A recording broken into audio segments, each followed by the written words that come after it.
सहारा समाचार के विशेष कार्यक्रम राजनीतिक चुनावी चर्चा में हमारे वरिष्ठ संवाददाता शिशिर अवस्थी ने विधानसभा चुनाव 2022 के मद्देनजर आज भाजपा के कानपुर महानगर दक्षिण के जिला मंत्री अनुराग शुक्ला के साथ की सहारा राजनीतिक चुनावी चर्चा।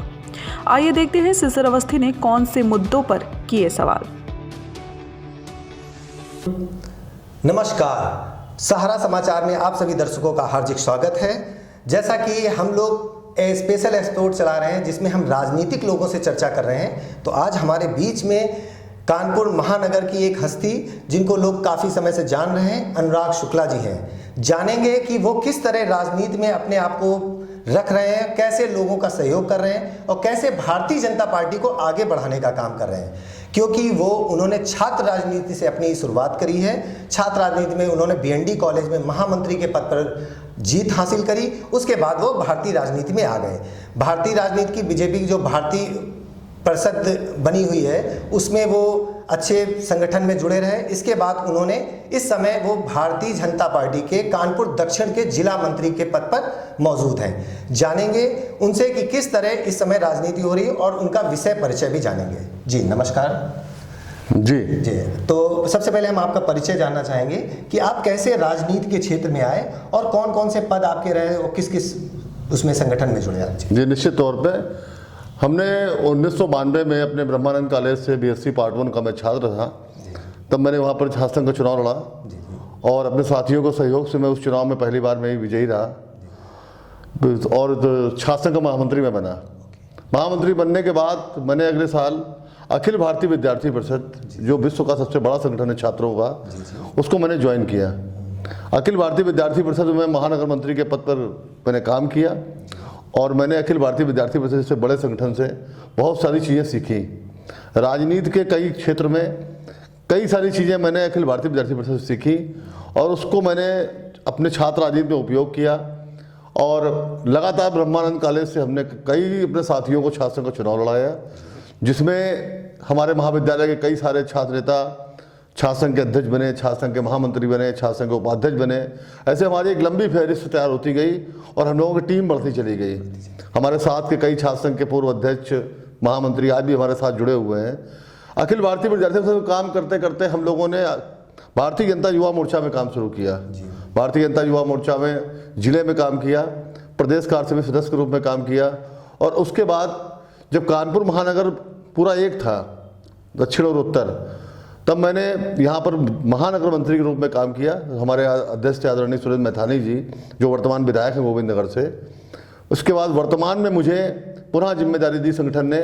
मैं जिला मंत्री हूँ भारतीय जनता पार्टी कानपुर दक्षिण का, जिसमें हमारी अध्यक्षा आदरणीय डॉक्टर बीना आर्या पटेल जी हैं, जो हमारे दक्षिण जिले के यशस्वी जिला अध्यक्ष हैं। उन्हीं की टीम में मैं जिला मंत्री के रूप में काम देख रहा हूँ। जैसा कि अभी देख रहे हैं कि विधानसभा चुनाव की गर्मी है इस सर्दी के मौसम में, तो कैसे देख रहे हैं कि विधानसभा के क्षेत्र में, जैसे कि अभी कुछ घटनाएं हमने देखी बहुत जल्दी हुई हैं कि पहले सपा ने शुरुआत करी कि बीजेपी के लोगों को तोड़ना स्टार्ट किया, अपनी पार्टी में संगठन में अपने जोड़ना चालू किया। अब वही चीज़ देख रहे हैं कि खेल उल्टा हो रहा है कि भारतीय जनता पार्टी में उनके लोग जुड़ रहे हैं। सबसे बड़ी घटना अभी हमने देखी कि अर्पणा यादव जी, जो उनकी बहू हैं, उन्होंने भारतीय जनता पार्टी ज्वाइन करी है। तो क्या मायने रखते हैं, मतलब क्या इनके आने से भारतीय जनता पार्टी को क्या फायदे हो सकते हैं या नुकसान होंगे अपने?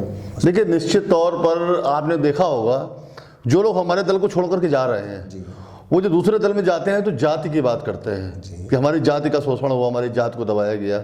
लेकिन जो लोग भारतीय जनता पार्टी ज्वाइन कर रहे हैं वो राष्ट्रवाद की बात करते हैं। कल अपर्णा जी ने भारतीय जनता पार्टी ज्वाइन किया और उन्होंने, आपने देखा होगा, उन्होंने अपने इंटरव्यू में कहा कि राष्ट्रवाद की भावना से और हमारे माननीय प्रधानमंत्री मोदी जी की जो कार्यशैली है उससे प्रेरित होकर के, माननीय योगी जी की कार्यशैली से प्रेरित होकर के उन्होंने भारतीय जनता पार्टी को ज्वाइन किया। उन्होंने कहा मेरे लिए राष्ट्र धर्म सर्वप्रथम है।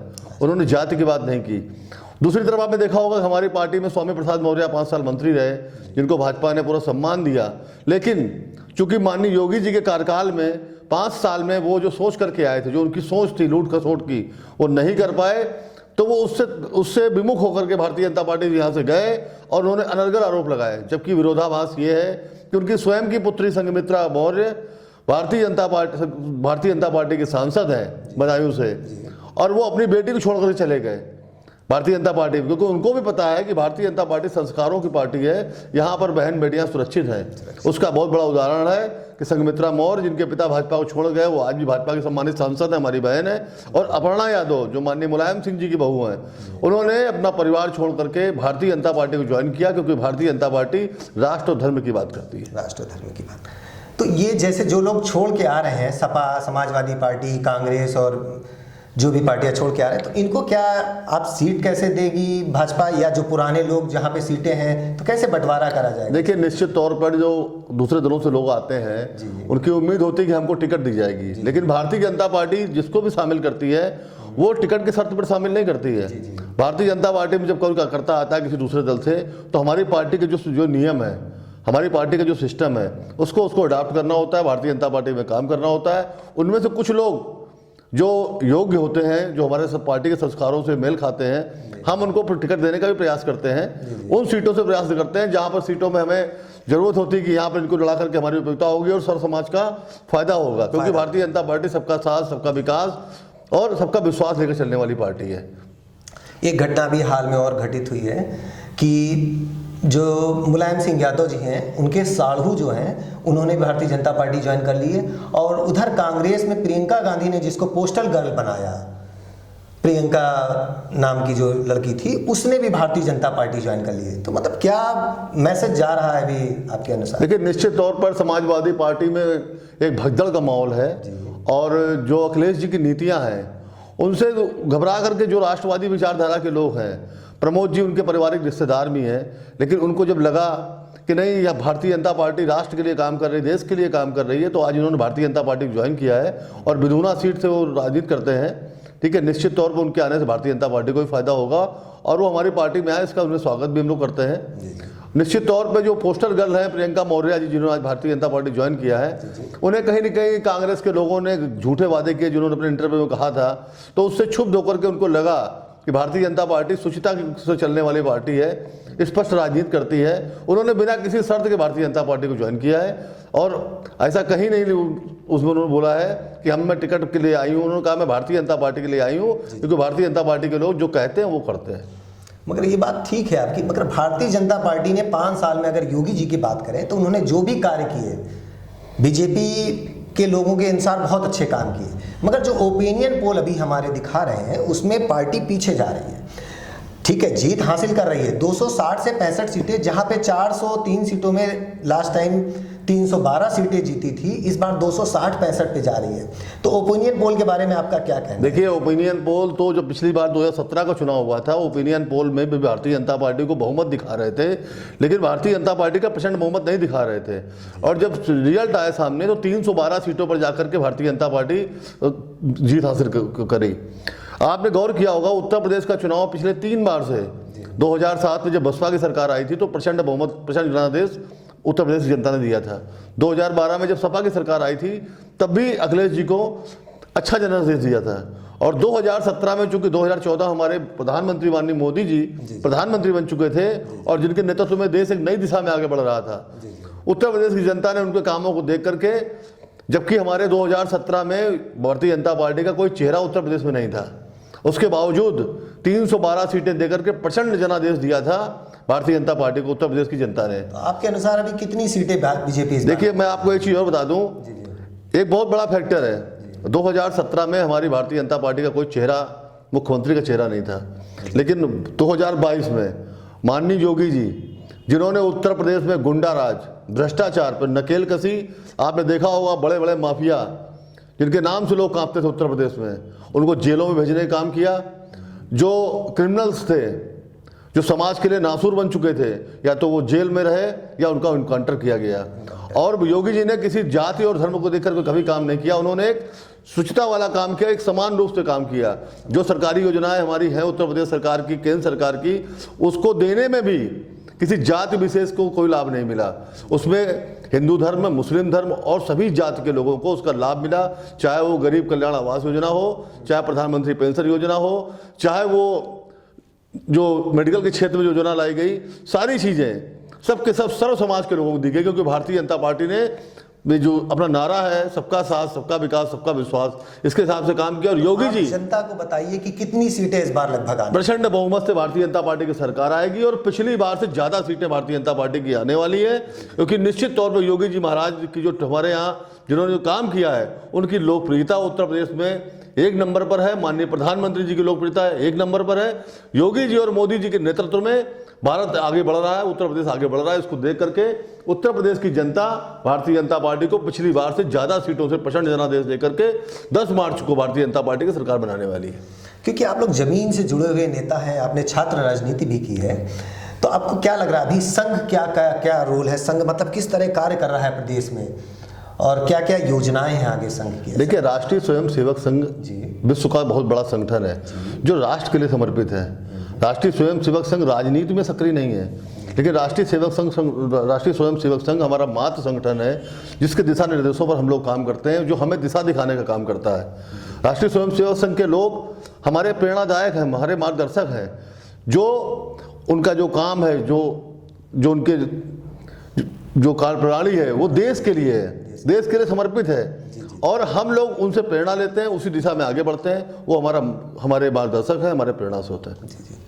साथ में मैं जनता को बताना चाहूँगा कि हमारे बीच में अनुराग शुक्ला जी हैं। आप फेसबुक पे बहुत एक्टिव रहते हैं कि हम लोग भी देखते हैं, बहुत सारे फॉलोअर्स हैं आपके, कि सुबह शाम आपके ऐसे मैसेज आते हैं, रिटन मैसेज आते हैं जिनको समझना हर व्यक्ति के लिए संभव नहीं होता है, जिसके पीछे राजनीति, बहुत गहरी राजनीति होती है, लोगों को पता। तो वो कैसे आप मैसेज टाइप करते हो, कैसे, मतलब उनका क्या अर्थ है, क्या लोगों को अर्थ? देखिए, मैं कई सारी चीज़ें जब पढ़ता हूँ, सोशल मीडिया में पढ़ता हूँ, कभी किताबों में पढ़ता हूँ, कभी न्यूज़ में देखता हूँ, या आप जैसे तमाम सारे पत्रकार भाइयों से मिलता हूँ, हमारे मित्र मिलते हैं। चूँकि मैं वकालत में भी सक्रिय हूँ, कचहरी में भी जाता हूँ, हमारे कई मित्र वहाँ पर हैं कचहरी में, जिनके साथ मैं वहाँ सब चीज़ें देखता हूँ, समाज में रहता हूँ। चूँकि मैं शिक्षा के व्यवसाय से जुड़ा हूँ, कोचिंग व्यवसाय चलाता हूँ, तो जब मैं घर आता हूँ शाम को या सुबह, मेरे मन में जो विचार आते हैं, तो मुझे लगता है कि अपने विचारों को अपने शब्दों के रूप में इनको पिरो करके, और सोशल मीडिया एक सशक्त माध्यम है। हमारे माननीय प्रधानमंत्री जी, जब से उन्होंने देश के प्रधानमंत्री की शपथ ली, और आपने देखा होगा सोशल मीडिया को उन्होंने प्रथम अपना मुद्दा प्रचार का माध्यम बनाया था, तो मुझे लगता है कि सोशल मीडिया में लोग एक्टिव हैं। तो मैं अपने मन के विचारों को शब्दों में पिरो करके ज़्यादा से ज़्यादा लोगों तक मेरी बात पहुँचे। मैं कोशिश करता हूँ कि जो लोग हमारे बीच में हैं उनको कहीं ना कहीं से प्रेरणा मिलनी चाहिए कि हमको राष्ट्र के लिए, देश के लिए आगे बढ़ना है। हमको छोटी छोटी चीज़ों में नहीं सोचना है, हमको ये देखना है कि सब समाज में एक अच्छा माहौल हो, सभी समाज के लोग एक साथ मिलकर के रहें, सभी धर्म के लोग एक साथ मिलकर के रहें, आपस में कोई बैर भाव ना हो, आपस में कोई कटुता ना हो। वही मैं अपनी पोस्ट में लिखता हूँ और पूरी बेबाकी के साथ लिखता हूँ। बेबाकी के साथ, जी। तो क्योंकि आपने एक अच्छी चीज़ बताई कि आप मतलब शिक्षा से भी जुड़े हुए हैं, और तो शिक्षा से जुड़े होने के युवाओं को आप क्या संदेश देना चाहते हैं इस विधानसभा चुनाव के लिए? देखिए, मैं इस विधानसभा चुनाव के लिए जो हमारे युवा साथी हैं, देखो, युवा एक बहुत बड़ा वर्ग है, और युवा का जो उल्टा अर्थ होता है वो होता है वायु। जी। और अगर वायु रुक जाए तो जनजीवन अब रुक जाएगा। तो युवा को रुकना नहीं चाहिए, युवा तो चलता ही रहेगा। तो युवाओं से मेरा एक ही संदेश है कि भारतीय जनता पार्टी के पक्ष में ज़्यादा से ज़्यादा लोगों को प्रेरित करें, भारतीय जनता पार्टी के बारे में लोगों को बताएं। माननीय योगी जी ने जो 5 साल उत्तर प्रदेश में काम किए हैं, चाहे पूर्वांचल एक्सप्रेस वे हो, बुंदेलखंड एक्सप्रेस वे हो, और कितने सारे मेडिकल कॉलेज भाजपा की सरकार में शुरू हो गए, कितने कम मेडिकल कॉलेज थे, और मेट्रो सिटीज़, अभी कानपुर में मेट्रो का उद्घाटन किया, अभी कई योजनाओं का उद्घाटन माननीय मोदी जी ने किया, हमारे नड्डा जी ने किया। तो इन सब चीज़ों के बारे में युवाओं से मैं कहना चाहता हूं कि देश के जो हमारे प्रदेश के और साथी हैं उन सबको प्रेरित करने का काम करें। और सबसे बड़ी बात है, कोरोना काल में जिस तरीके से हमारे मुख्यमंत्री जी ने, हमारे प्रधानमंत्री जी ने आगे आकर के देश की जनता के लिए समर्पित होकर के काम किया। अभी आपने देखा होगा लोग जहाँ चुनाव में बिजी हैं, कल हमारे माननीय मुख्यमंत्री जी कई जिलों में जाकर के कोरोना के संदर्भ में मीटिंग कर रहे थे। तो ऐसे देश की, प्रदेश की चिंता करने वाले लोग जो हमारे प्रधानमंत्री हैं, मुख्यमंत्री हैं, तो मैं युवाओं से ये कहना चाहता हूं कि इनके हाथों को मजबूत करें, इनके साथ सहयोग करें। जी। तो आखिरी प्रश्न हमारा ये रहेगा कि आपको कानपुर महानगर दक्षिण क्षेत्र का जिला मंत्री बनाया गया जी।